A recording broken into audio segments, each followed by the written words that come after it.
Luckily, I believe we stopped, but we still have another battle, and that's to make sure this new discharge permit has language in it that'll protect people down here in this peninsula and all throughout the state. Well, I think what needs to be added into that, because I know that everybody on this peninsula, we live on a low level floodplain. Right. Where the wind blows the wrong way and you have water in everyone's houses. And this water includes feces, chemicals, whatever. It's then seeping into our drywall, into our concrete. We need something in place that helps these people and they're protect not only their health but their properties. And we have not had any insights for Back River. And last year we had to have residents go out and pay for testing on their own because there was no clarification to us whatsoever. Kids were getting sick. Kids were going to the hospital. That's the problem that I got we have sepsis, here. so you're And talking, it you're needs to preaching be the choir. conveyed to MDE, whoever, that this is not just seeping into the waterway, it's seeping into our homes. I understand.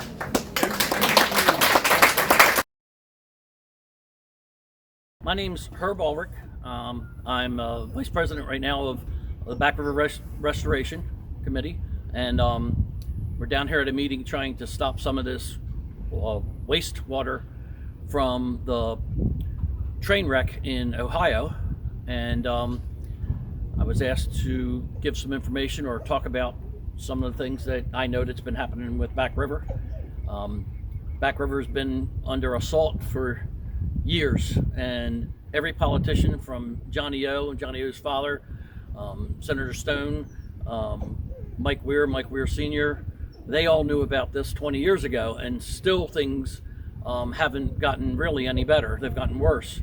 After spending over $500 million to revamp the Back River wastewater treatment plant, we still have major problems over there, and it's due to poor management from our government officials. They spend more time trying to hand out our tax dollars than managing our tax dollars properly.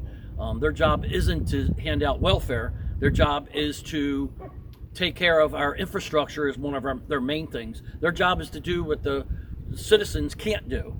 And part of our things that we can't do is the wastewater treatment plant. We can't do things as far as the Back River itself or the bay. But what we can do is put pressure on the government and our government officials to make them do the job they were hired to do, and to quit worrying about getting reelected, but do the job that they were originally elected to do.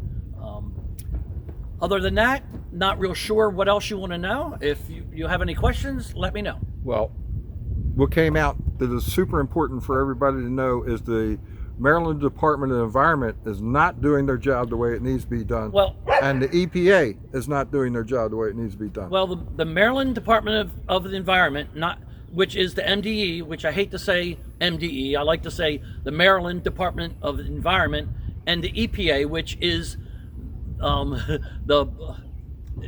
minute, EPA. The Environmental Protection Agency. Yes. I had a brain freeze for a second. Those two agencies are supposed to be overseeing the Back River wastewater treatment plant. And if it's been in default and is as bad as it has been for more than 20 years, who's not doing their job? Is it the public not doing their job on getting on the politicians to make them do their job? Or is it the public not getting on the politicians to make the Maryland Department of Environment do their job? If you as a private citizen do anything and you get caught, believe me, they will come after you. And the fines and the things that will happen to you are terrible. But the stuff that's going in this water, you cannot see. You can't see the pollutants that are going in there. It's not just from the raw sewage. It's the other chemicals that are coming in there that can't be filtered out, that are in there. The forever chemicals. And these like chemicals, on the train. These chemicals are in the water, in the mud, in the fish, in the crabs, and we need a voice. We need a voice for the things that can't speak for themselves, and that is the bay.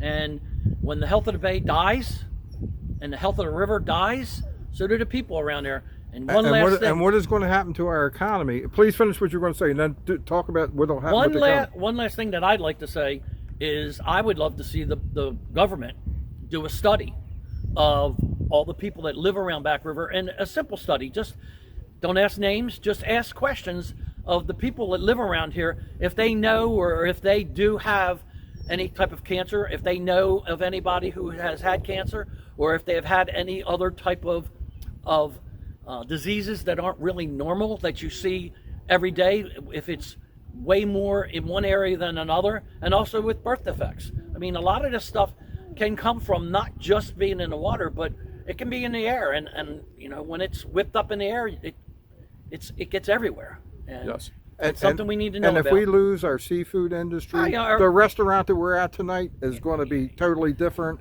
Our economy can just be gone. These are all waterfront communities around here, and they make a living from the waterfront, and it's being destroyed. There's a lot of money here, and it's being destroyed.